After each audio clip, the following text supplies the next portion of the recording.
pagi yang indah ini kita boleh ada. Ini semua karena berkat kasih karunia Tuhan. Tuhan masih memberikan kita nafas di hari yang baru. Ya, kita hargakan nafas yang Tuhan berikan. Dengan keadaan sekarang banyak orang mencari oksigen, karena banyak orang yang kena COVID pada saat-saat ini mencari oksigen supaya ada nafas.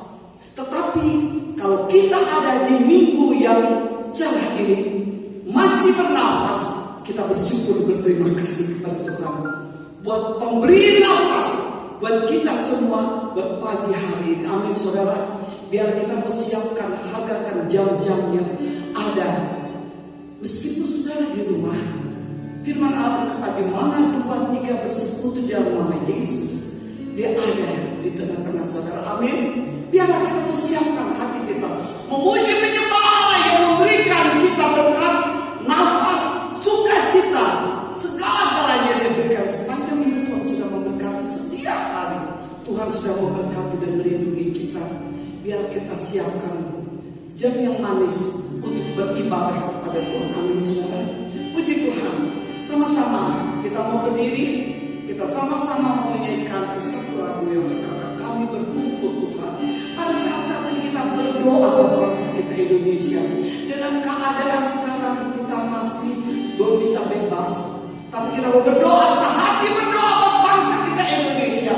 Biar Tuhan yang makan di negara kita. Hanya Tuhan yang berkuasa yang sanggup melenyapkan virus penyakit itu, karena Dia Allah yang berkuasa. Kita minta kepada Tuhan, kita berdoa kepada Tuhan. Besar kuasa doa yang kita naikkan kepada Tuhan.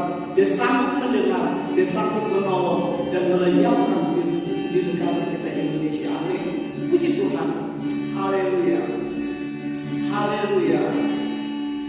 Kami berkumpul Tuhan di hadapan Tamu.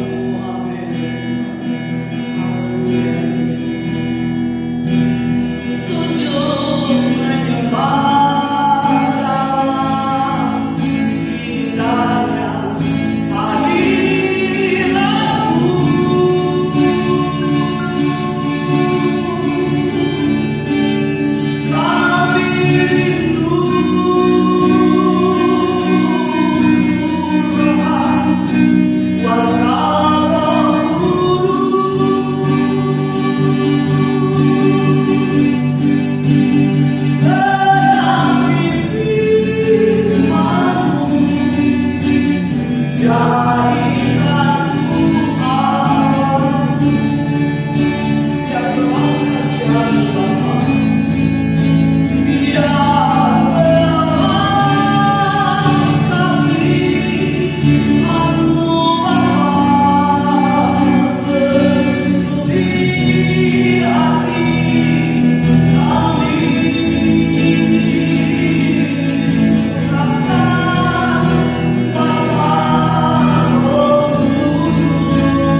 cinta dan kemurahan-Mu. Siapkan hidup kami Tuhan untuk memuji menyembah-Mu. Biar Engkau hadir di tengah-tengah kami Roh Kudus. Meskipun kami di rumah di mana kami berada, waktu kami mendengar ibadah, kami mau siapkan hati kami. Ada berkat yang luar biasa yang Tuhan siapkan. Kami rindu lawatan, kami rindu jamahan dan mujizat-Mu terjadi tengah kami. Terima kasih Bapa, ampuni segala kekurangan kelemahan kami. Ada kuasa yang tidak senang kami beribadah, tapi kami sehati berdoa di dalam nama Yesus, Kau hancurkan kuasa kegelapan. Biarlah Roh Kudus melingkupi kami. Terima kasih Bapa, kami supaya betul yang pujian pemain musik urapi hamba-Mu yang akan memberitakan firman Allah urapi. Terima kasih, kami siap untuk memuji, membesarkan nama Tuhan di dalam nama Yesus Kristus. Haleluya, amin. Puji Tuhan, puji Tuhan. Sama-sama sebelum kita memuji Tuhan, kita sama-sama membaca firman Allah. Mari kita buka Alkitab kita untuk membaca sebelum kita memuji membesarkan nama Tuhan. Di dalam 1 Yohanes 4 ayat 4. Mari sama-sama kita baca ayat ini. Saudara sudah siap? Sudah membuka Alkitab atau ada Alkitab di handphone di mana kita berada, sama-sama kita mau membaca firman Allah ayat ini. 1 Yohanes 4 ayat 4. Kamu berasal dari Allah, anak-anakku, dan kamu telah mengalahkan nabi-nabi palsu itu, sebab roh yang ada di dalam kamu lebih besar daripada roh yang ada di dalam dunia. Amin. Haleluya. Roh yang dari Tuhan yang ada di kehidupan kita lebih besar. Dia berkuasa menaungi kita sebagai anak Tuhan. Puji Tuhan. Sama-sama kita akan memuji besarkan nama Tuhan. Kita nyanyikan segala puji syukur hanya bagi-Mu Tuhan. Haleluya. Segala puji syukur hanya bagi-Mu Tuhan. Sebab Kau yang layak dipuja. Kami mau bersorak tinggikan nama-Mu. Haleluya.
berdoa. Kita berdoa buat bangsa kita. Kita mau berdoa. Sekarang Menteri Agama menyarankan kita rakyat berdoa, minta ampun kepada Tuhan. Tuhan selamatkan bangsa kita. Hanya Tuhan yang sanggup mematahkan, melenyapkan virus yang terjadi pada saat-saat ini. Allah kita akan berkuasa di dalam Yesus Kristus. Haleluya. Sekarang waktunya Kau selamatkan Indonesia. Dan kita mau minta beban buat bangsa kita Indonesia. Kita mau minta Tuhan berkemurah, menolong, melawan di bangsa kita Indonesia. Haleluya. Kalah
Kami rindu tanah hati kami yang baik disirami dengan air firman Allah. Biar bekerja Roh Kudus melalui taburan firman Allah pada pagi yang indah ini Tuhan. Kami rindu, kami haus, kami selalu Tuhan meresapi betapa besar kuasa firman-Mu. Kalau kita menghayati dan kami praktekkan, ada berkat yang Tuhan berikan buat kami. Biarlah Tuhan sucikan hati, pikiran dan pendengaran kami. Waktu kami mendengarkan firman Allah, biarlah kuasa Roh Kudus bekerja dalam kehidupan kami. Ada berkat yang indah kalau kami hargakan firman Allah. Terima kasih Bapa, terima kasih. Urapan-Mu menyertai hamba-Mu, sembunyikan hamba-Mu di belakang salib-Mu. Biarlah Engkau berkata-kata melalui hamba-Mu. Biarlah taburan firman Allah yang berkuasa, yang diurapi dengan kuasa-Mu, menjadi berkat, menjadi satu bekal dalam kehidupan kami. Terima kasih Bapa. Inilah doa kami kepada-Mu Tuhan. Di dalam nama Yesus Kristus kami sambut firman Allah dengan ucapan syukur. Haleluya, haleluya, amin. Puji Tuhan. Haleluya, Amin. haleluya, Haleluya. puji Tuhan. Amin. Pada pagi hari ini, Minggu 18 Juli 2021, kita akan mengikuti firman Tuhan yang disampaikan secara online, sebab kita belum bisa ibadah di gereja. Kita akan ambil firman Tuhan di dalam Lukas pasal yang ke-5 ayat 1 sampai dengan ayat yang ke-4. Demikian bunyi firman Tuhan. Pada satu kali Yesus berdiri di tepi pantai Danau Genesaret, sedang orang banyak mengerumuni Dia hendak mendengarkan firman Allah. Ia melihat dua perahu di tepi pantai. Nelayan-nelayannya telah turun dan sedang membasuh jalannya. Ia naik ke dalam salah satu perahu itu, yaitu perahu Simon, dan ia menyuruh dia supaya menolakkan perahunya sedikit jauh dari pantai. Lalu Yesus duduk dan mengajar orang banyak dari perahu. Setelah selesai berbicara, ia berkata kepada Simon, "Bertolaklah ke tempat yang dalam dan tebarkanlah jalamu untuk menangkap ikan." Kekasih dalam Tuhan, pada pagi hari ini, Minggu 18 Juni 2021, kita ngambil tema frustasi. Frustasi itu bisa kena pada siapapun juga, dan biasanya frustasi itu dipengaruhi oleh keadaan lingkungan kita. Menurut Kamus Bahasa Indonesia, arti frustasi ialah satu, rasa kecewa akibat kegagalan dalam mengerjakan sesuatu. Kegagalan dalam mengerjakan sesuatu. Kedua, tidak berhasil dalam mencapai suatu cita-cita atau suatu usaha. Tiga, apabila harapan dan hasil yang diperoleh tidak sesuai, ada kerugian. Saudara sekalian, dalam Alkitab dicatat sekian banyak orang juga mengalami frustasi. Bahkan ada nabi-nabi yang terkenal mempunyai kuasa, mempunyai iman. Mereka juga mengalami apa yang disebut frustasi. Misalnya Elia adalah nabi yang besar yang diakui di Israel sampai sekarang, di samping Musa. Dalam satu Raja-Raja pasal yang pasal 1 ayat 18, ayat 36 sampai ayat 40, Raja-Raja 18 ayat 36 sampai 40. Kemudian pada waktu mempersembahkan korban petang, tampillah Nabi Elia dan katanya, "Ya Tuhan Allah Abraham, Ishak dan Israel, pada hari ini biarlah diketahui orang bahwa Engkaulah Allah di tengah-tengah bangsa Israel, dan bahwa aku ini hamba-Mu, dan bahwa atas firman-Mu-lah aku melakukan segala perkara ini."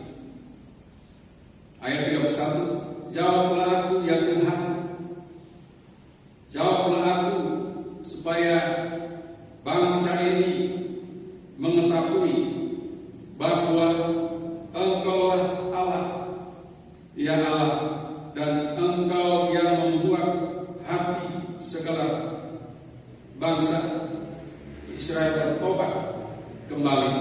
Ayat 38, "Lalu turunlah api Tuhan yang menyambar habis korban bakaran, kayu api, batu, dan tanah itu.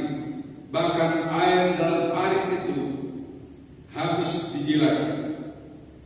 Ketika seluruh rakyat melihat kejadian itu, sujudlah mereka serta berkata, 'Tuhan dialah Allah, Tuhan dialah Allah.'"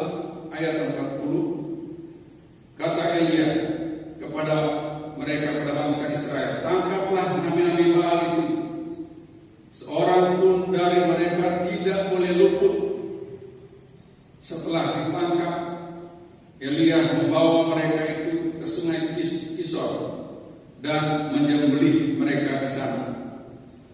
Kasih dalam Tuhan, kita melihat bahwa Elia dalam doanya, karena dia punya kuasa, punya iman yang besar, dalam doanya yang disampaikan kepada Tuhan, kita melihat api turun dari Tuhan,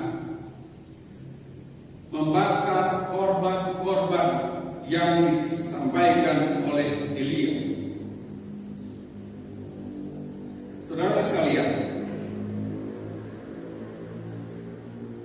Elia mengadakan seperti pertandingan di atas Gunung Karmel antara nabi-nabi Baal dan nabi-nabi Asyera. Jumlah nabi itu 850. Mereka mengadakan pertandingan di atas Gunung Karmel, sebab bangsa Israel telah mundur dari Tuhan, telah menyembah berhala. Pada waktu itu zaman Raja Ahab, dan Raja Ahab punya istri namanya Isabel.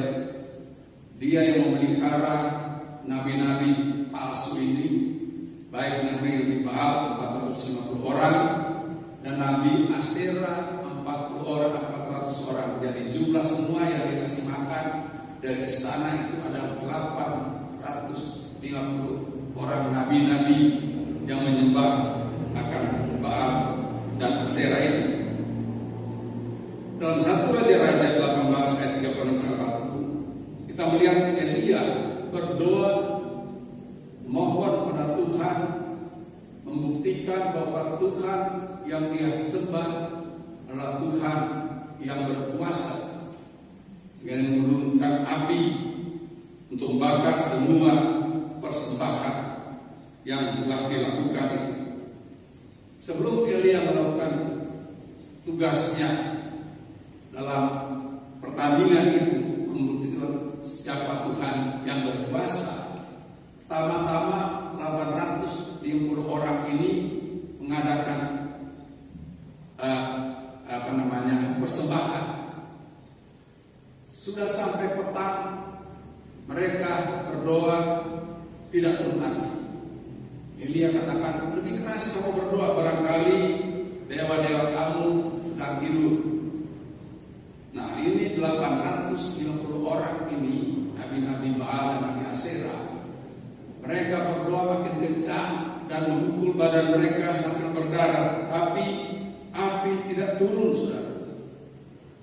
Giliran Elia itu persembahan sampai dia siram air kiri kanan, sampai ada tumpukan air, kemudian baru dia bakar, baru dia taruh persembahan di atas, dia berdoa dan Tuhan dengar doanya dan api turun membakar habis semua persembahan itu. Tapi saudara, Nabi Elia pada waktu ancaman untuk dibunuh oleh Isabel sampai kepada dia, karena Isabel diberitahukan oleh Raja Ahab, "Hai Isabel, nabi-nabi Baal dan nabi-nabi Asyera telah dibunuh oleh Elia." Lalu raja istri Isabel ini jadi marah. Dia jadi marah dalam 1 Raja-Raja 19 ayat 1 sampai 4. 1 Raja-Raja 19 ayat 1 sampai 4. Demikian firman Tuhan. Elia ke Gunung Horeb. Ketika Ahab memberitahukan kepada Isabel adalah istri Raja Ahab. Raja Ahab adalah raja bangsa Israel yang telah mulai menyelewengkan penyembahan mereka kepada Nabi Baal dan Nabi Asyera. Semua yang dilakukan Elia dan perihal Elia membunuh semua nabi itu dengan pedang, jumlah mereka 850 orang. Ayat 2, maka Isabel menyuruh seorang suruhan mengatakan pada Elia, "Beginilah kiranya para Allah menghukum aku, bahkan lebih lagi daripada itu, jika besok kira-kira pada waktu ini aku tidak membuat nyawamu sama seperti nyawa salah seorang dari mereka itu." Ayat 3, maka takutlah Elia, lalu bangkit dan lari pergi menyelamatkan nyawanya. Dia takut mati, dan setelah sampai ke Berseba yang termasuk wilayah Yahuda, ia meninggalkan bujangnya di sana. Ayat 4, tetapi Elia sendiri masuk ke dalam padang gurun sehari perjalanan jauhnya, lalu duduk di bawah pohon ara. Kemudian ia ingin mati, katanya, "Cukuplah itu, sekarang ya Tuhan, ambillah nyawaku, sebab aku tidak lebih baik daripada nenek moyang." Saudara sekalian, Elia berdoa, lalu turun api membakar semua persembahan. Tapi kita lihat dalam 1 Raja-Raja pasal 19 ayat 1 sampai 4.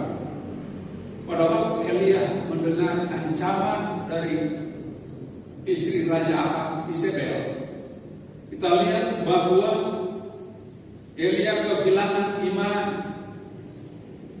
Elia kehilangan kuasa, dan dia ingin mati. Mengapa sampai dia mengalami frustasi demikian?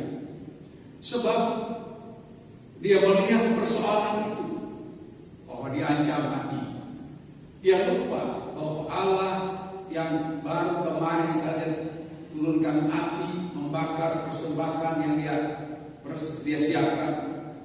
Bangsa Israel melihat kuasa itu, lalu bangsa Israel bertobat. Sekarang Elia, nabi besar itu, dia bukan melihat Tuhan, dia lihat masalah. Timbul ketakutan. Dia ingin dan dia lari dari ancaman, jangan sampai dia dibunuh. Dia lari sampai ke padang gurun. Kemudian dia berdoa agar supaya dia mati saja. Elia kehilangan iman, ingin mati. Heran ya saudara, iman yang luar biasa sekejap saja menjadi ciut. Inilah kalau kita melihat masalah, yang ada di sekitar kita, lalu kita lupa bahwa Tuhan ada di antara kita dan Tuhan sanggup memberikan pertolongan, lalu kita tidak ingat Tuhan lagi, maka ketakutan akan menguasai saudara dan saya. Oleh karena itu kita belajar dari ayat ini, kalau ada persoalan, apapun persoalan yang kita hadapi, jangan kita lihat persoalan itu, tapi mari kita lihat ada Tuhan. Kalau ada Tuhan, tentu ada jalan keluar, ada pertolongan, saudara. Kedua, saya ambil contoh dua saja, orang-orang besar imannya. Kedua, Ayub pasal 1 ayat 1 dan ayat yang ke-8. Ayub pasal 1 ayat 1 dan ayat ke-8. Ayat 1 berkata, ada seorang laki-laki di tanah Uz bernama Ayub. Orang itu saleh dan jujur. Ia takut akan Allah dan menjauhi kejahatan. Ayat 2. Ia mendapat 7 anak laki-laki dan 3 anak perempuan. Ayat 3.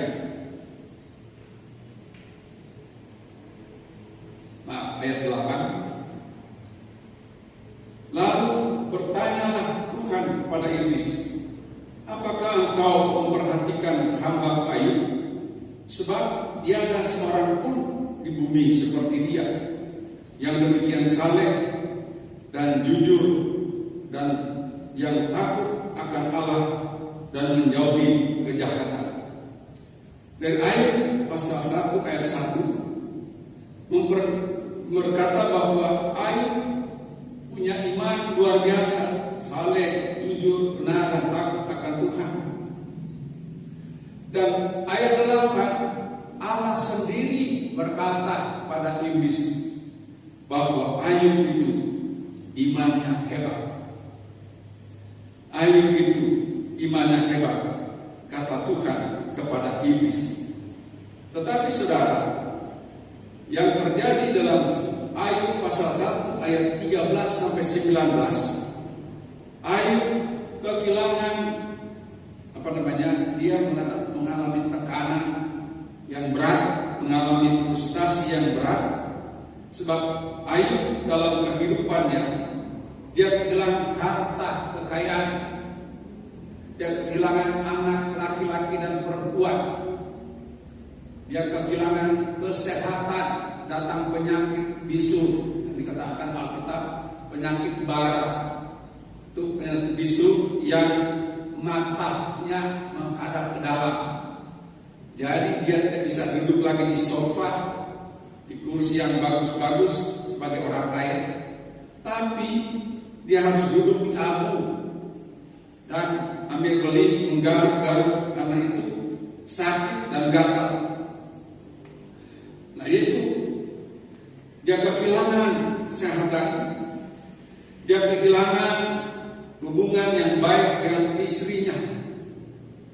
Saudara sekalian, membuat Ayub dalam satu hari menjadi orang yang paling miskin, padahal dia adalah orang yang nomor 1 terkaya di daerah timur, kata firman Tuhan. Di dalam Ayub pasal 1 ayat yang ketiga bagian terakhir, dia terkaya. Sekarang dia tidak punya apa-apa. Rupanya mempengaruhi keadaannya, dia menjadi frustasi, saudara. Lalu datanglah istrinya dalam Ayub pasal 2 ayat yang ke-9. Datanglah istrinya lalu berkata, lalu mengejek akan Ayub, bahkan menyuruh Ayub untuk mengutuk Tuhan lalu mati. Kekasih dalam Tuhan, kita lihat rumah tangga seperti ini. Harusnya istri menopang suami pada masa yang sukar. Tapi sebaliknya istri ini menyuruh suaminya itu mengutuk Tuhan supaya mati. Ini kata pepatah bilang, habis manis sepadi pun. Ini istri cuma senang, cuma mau yang senang saja, tidak mau yang susah. Memang saya percaya kita semua tidak mau yang susah, tapi kalau itu datang, susah itu datang, kita harus hadapi dengan iman. Ini istri mengejek suaminya dan menyuruh mengutuk Tuhan supaya cepat mati. Saudara sekalian, pernyataan Ayub kalau dia mengalami hal-hal yang sangat menekan hidupnya sehingga dia menjadi orang frustasi. Ayub pasal 2 ayat 9 berkata, Ayub pasal Ayub pasal 17 ayat 1. Ayub 17 ayat 1 berkata, semangatku patah, kata Ayub, umurku telah habis, dan bagiku tersedia kuburan. Dalam waktu itu dia mati. Jadi kita lihat di sini, saudara, pernyataan Ayub ini menggambarkan seorang yang kehilangan iman. Padahal Ayub punya iman yang besar, punya hubungan yang baik dengan Tuhan. Tuhan sendiri mengakui akan kehebatan Ayub, iman yang luar biasa. Tapi pada waktu dia mengalami akan kesukaran, kesulitan menekan dia, pernyataan daripada Ayub 17 ayat 1, semangatku patah. Kalau kita menghadapi masalah-masalah, jangan kita kehilangan semangat. Dia katakan umurku telah habis, padahal dia belum mati. Dia sudah mengharapkan kematian, dan bagiku tersedia kuburan. Dia belum mati, dia sudah ingatkan kubur sekarang.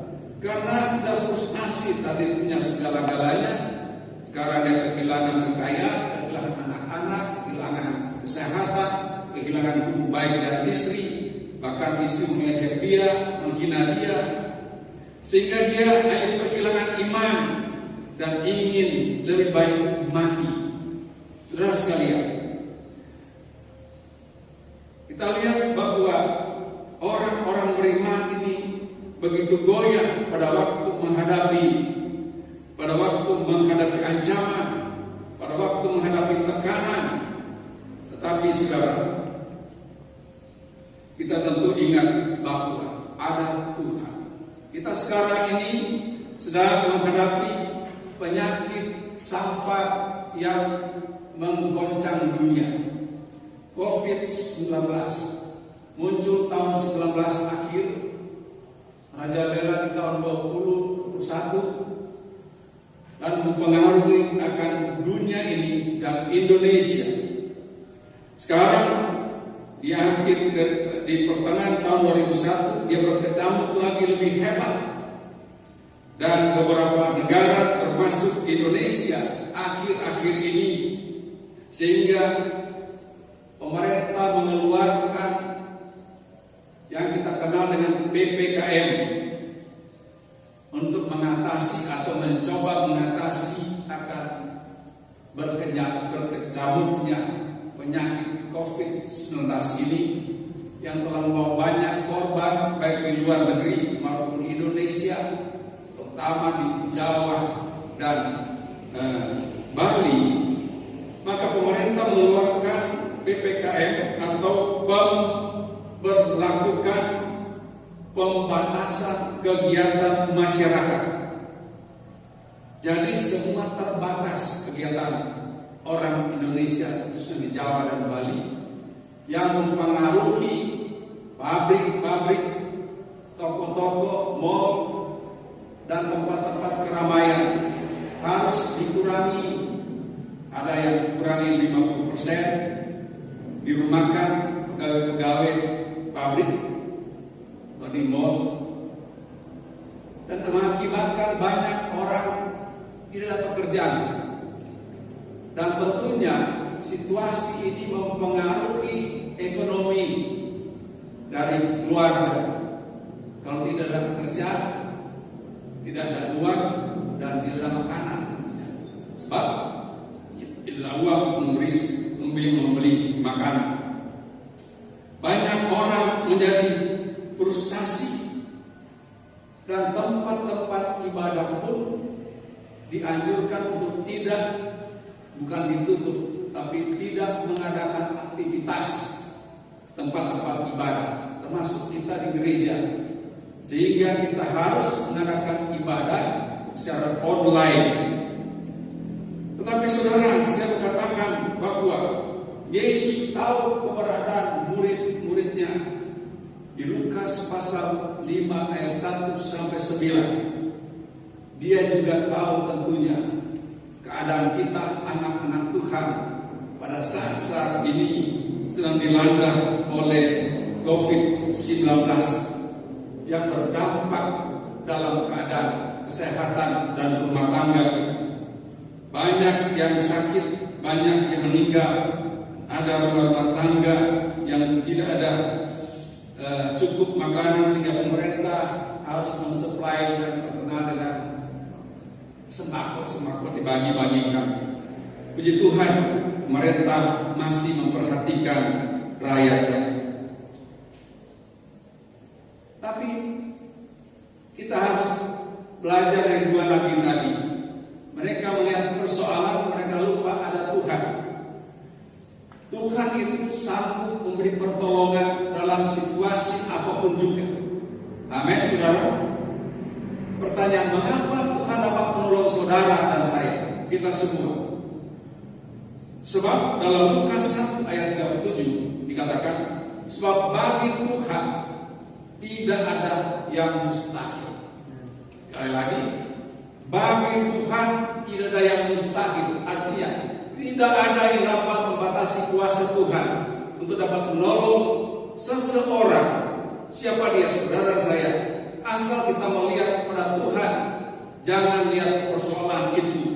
Lihat pada Tuhan dan kita tingkatkan doa kita agar supaya Tuhan mendengar dan Tuhan memperhatikan. Dalam Lukas pasal 5 ayat 4, setelah Yesus selesai mengajar orang banyak, pada waktu dia meminjam perahu dari Petrus, lalu Yesus mengajar di atas perahu karena Yesus sudah tertekan, hampir-hampir mau jatuh ke air. Dia memakai perahu dari Simon. Dia katakan pada Simon, bertolaklah ke tempat agak jauh. Lalu dari situ Yesus mengajar murid-murid atau orang-orang yang datang.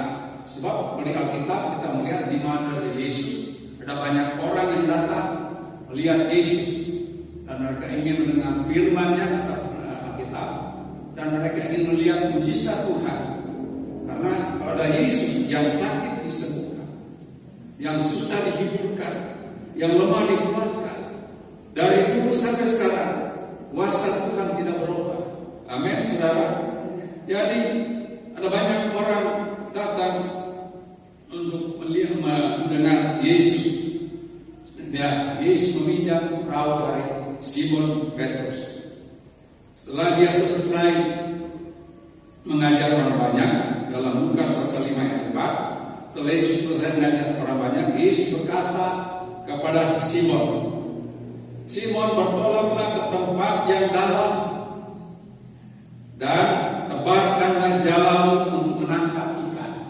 Wah, ini luar biasa ya. Padahal semalam-malam Simon Petrus dan teman-teman selayar sama-sama nelayan itu, mereka tidak mendapat ikan seekor pun. Dan pada waktu pagi hari itu mereka sudah siap-siap merapikan perahu, jalan, dan sudah mau pulang. Lalu Yesus datang.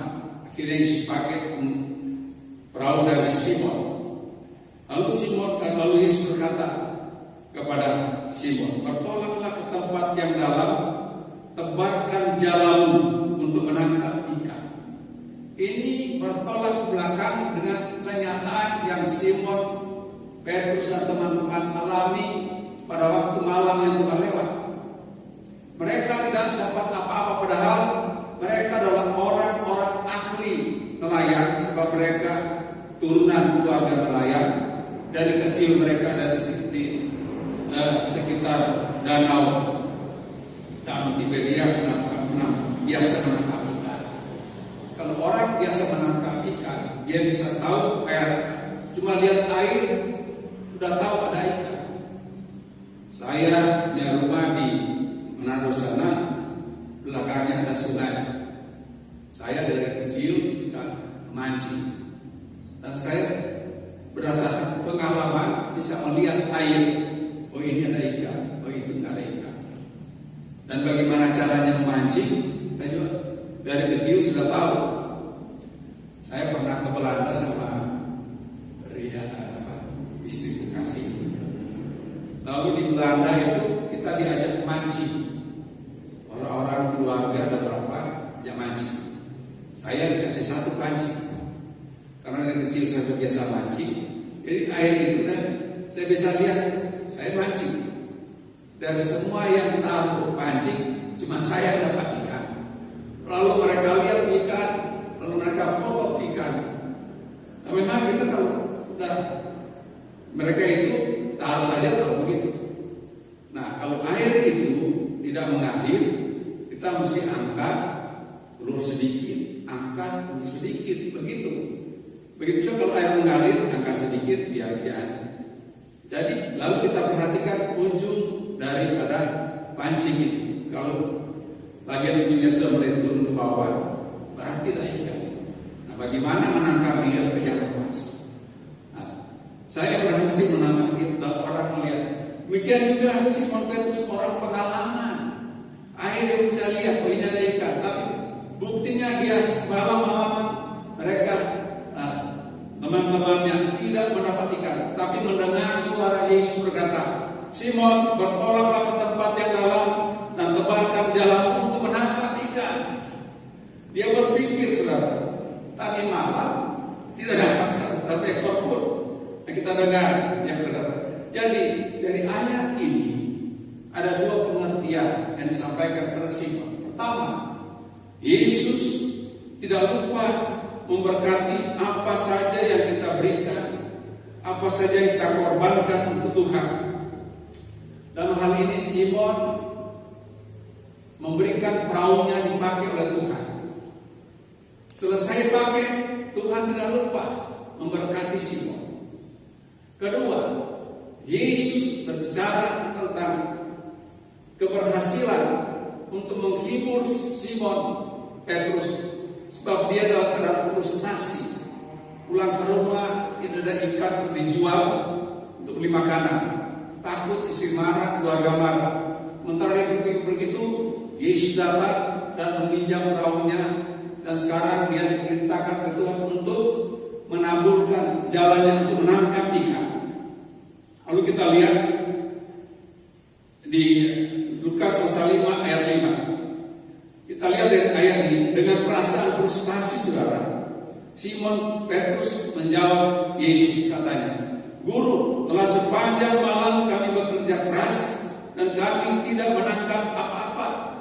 Terbukti sepanjang malam capek tidak dapat apa-apa. Tapi, dia katakan, tapi saudara, Simon dan kawan-kawannya yang sedang frustasi hebat setelah Simon dan kawan-kawan yang mendengar firman Tuhan, lalu Simon berkata, tetapi karena engkau menyuruh aku menebarkan jalan, menyuruh aku untuk menebarkan jalan, aku akan menebarkan jalan itu. Itu dia katakan. Jadi Simon mendengarkan Tuhan berkata, lalu dia berkata dia ingin menebarkan jalan juga. Kita lihat akibatnya kalau mendengar firman Tuhan, karena sebelum dia disuruh oleh Tuhan menebar jalan, dia dengar firman Tuhan yang disampaikan oleh orang banyak, dia juga dengar. Kita lihat di sini akibat mendengar firman Tuhan dan melakukan apa yang Tuhan katakan. Kita lihat di Lukas pasal 5 ayat 6. Setelah mereka Simon dan kawan-kawannya menebarkan jalan, maka mereka menangkap sejumlah besar ikan sehingga jalan mereka mulai koyak. Kita lihat saudara sekalian, frustasi di tangan Yesus dirubah menjadi berkelimpahan. Amin. Di tangan Yesus frustasi itu dirubah menjadi berkelimpahan. Pada waktu Simon mendengar firman Tuhan dan dia melakukan perkataan Tuhan, kita lihat dia diberkati dan lipat kali ganda. Itulah yang menjadi gambaran untuk gereja Tuhan, saudara dan saya yang di zaman ini. Belajarlah, baca firman Tuhan dan lakukan, dan engkau akan diberkati Tuhan. Kita membaca dalam Roma pasal 10 ayat 13, dikatakan sana, pencobaan yang biasa yang kita alami tidak melebihi daripada kekuatan kita. Pada waktu kita dicobai atau diuji, maka Tuhan akan menyediakan jalan sehingga kita mampu keluar dari pencobaan ini. Bagaimana caranya? Pada waktu ada pencobaan, lihat kepada Tuhan. Tuhan akan sediakan jalan.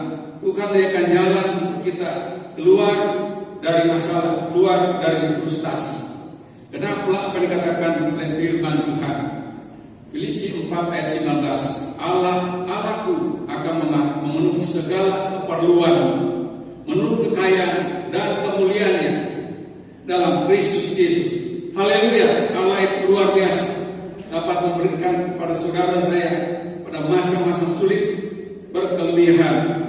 Sebab itu Yosua 1 ayat 9 berkata, bukankah telah kukatakan kepadamu, kuatkan dan teguhkan hatimu. Yang kita teguhkan hati kita melihat COVID ini. Jangan kecut, jangan keasem dengan COVID ini. Jangan tawar hati, sebab Tuhan Allahmu menyertai engkau kemanapun engkau pergi. Kalau ada Tuhan, pasti persoalan apapun dapat diselesaikan, asal kita punya iman, tujukan pada Tuhan. Maka pada waktu kita berdoa, Tuhan dengar dan Tuhan akan jawab. Terpujilah nama Tuhan. Tuhan memberkati saudara sekalian. Haleluya. Haleluya. Kita nyanyikan lagu Engkaulah Kekuatanku. Haleluya bagi Tuhan. Saudara-saudara, mari kita berdiri dan menyanyikan lagu ini. Engkaulah kekuatan. Engkaulah kekuatan, tempat perlindunganku, tempat perlindunganku. Amin. Haleluya.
Bagimu tidak yang mustahil bagi setiap anak-anak Tuhan yang percaya kepadamu menghadapi hari-hari yang menebarkan ini, karena karena ada penyakit COVID sedang merajalela mempengaruhi aktivitas kami sehingga mempengaruhi akan rumah tangga kami. Kiranya Tuhan, pada waktu kami melihat kepada Engkau, pada waktu kami berseru kepada Engkau, pada waktu kami berdoa kepadamu, pada waktu kami memohon kepadamu, kiranya Engkau berikan pertolongan kepada kami. Jauhkan kami dari jamahan penyakit corona. Bungkus kami dengan kuasa dan darah-Mu ya Tuhan. Dan berikan kami kemenangan, berikan kami jalan keluar, agar supaya Tuhan rumah tangga kami terpelihara pada masa-masa sukar ini oleh pertolongan Tuhan. Terima kasih, berkati rumah tangga sidang jemaat Tuhan dalam masa sulit ini. Berikan pertolongan apa yang mereka perlukan. Tangan-tangan yang terangkat pada Engkau jawab akan persoalan mereka, apapun persoalan mereka. Kalau kami lihat kepada Tuhan, bagi Tuhan tidak mustahil. Tuhan sanggup menolong, sanggup menyediakan jalan keluar bagi orang-orang yang percaya kepada Tuhan, asalkan yang beriman teguh kepada Tuhan. Terima kasih banyak ya Tuhan. Pegang tangan kami, tuntun kami, jauhkan kami dari hal-hal tidak berkenan kepada Tuhan. Kami berdoa untuk Indonesia. Berkati pemerintah Indonesia dari presiden sampai pejabat yang paling rendah. Berkati mereka sedang giat-giatnya untuk Tuhan membantu masyarakat untuk mengatasi akan bahaya COVID ini. Berikan petunjuk bagi presiden kami, bagi pemerintah kami untuk mengarahkan akan bangsa Indonesia untuk Tuhan menjaga kesehatan dengan protokol kesehatan yang pemerintah terapkan di Indonesia, agar supaya bangsa Indonesia terlindungi dari COVID. Bantulah pemerintah Indonesia ya Tuhan. Bantulah lindungi bangsa kami. Tuhan, hancurkan penyakit corona, lenyapkan penyakit corona dari Indonesia, dari bumi Indonesia, dari seluruh dunia, sehingga pulih kembali segala aktivitas, baik untuk bergereja, bekerja, dan untuk sekolah dan lain-lain bisa pulih kembali, dan nama Tuhan dipuji dibesarkan. Sementara dia bekerja, Tuhan, bungkus kami dengan kuasa darah-Mu, dan biarlah Engkau bekerja mengusir penyakit ini, menghilangkan penyakit ini, karena hanya Engkau yang dapat menghilangkan penyakit ini. Ada obat-obat sekarang baru masa percobaan, dan karena memang belum ada obat yang pas, yang tepat untuk mengusir penyakit ini. Selain kuasa Tuhan, selain perkataan Tuhan, lenyapkan penyakit ini dan tenangkan akan bangsa Indonesia bahkan seluruh dunia ini, supaya nama Tuhan dipuji besarkan dan kerajaan Tuhan makin bertambah-tambah maju bagi kemuliaan nama-Mu. Terima kasih banyak ya Tuhan. Tuhan, kami berdoa, biarlah Tuhan Engkau lindungi akan jemaat Tuhan dimanapun mereka berada. Naungi mereka dan sayang kemurahan-Mu. Berkatilah segala keperluan-Mu. Lindungi mereka sampai masa gelap ini berlalu. Dan kita agar supaya kami boleh beraktivitas lagi untuk bergereja di rumah Tuhan, supaya nama Tuhan dipuji besarkan. Terima kasih dengan firman-Mu. Taruhkan di hati kami ya Tuhan, menjadi patokan hidup kami untuk menghadapi keadaan sekarang ini. Biar kami hanya dapat melihat kepada Tuhan, sebab dari Tuhan datang pertolongan, dari Tuhan datang berkat, dari Tuhan datang perlindungan. Darah melindungi kami Tuhan. Terima kasih banyak Tuhan. Terpujilah nama-Mu kekal sampai selama-lamanya. Dan sekarang saudara-saudara akan akhiri ibadah ini dengan kiranya berkat-berkat daripada Allah Bapa yang telah menjadikan langit dan bumi dan segala isinya, dan kasih sayang pada Tuhan Yesus Kristus Tuhan dan Juru Selamat kita, dalam persekutuan penghiburan kuasa Allah Roh Kudus menyertai saudara sekalian, menyertai kita semua mulai sekarang dan sampai selama-lamanya. Dan semua berkat ini kita terima di dalam nama Tuhan Yesus Kristus. Haleluya, haleluya, haleluya, amin. Tuhan memberkati saudara sekalian. Haleluya, amin.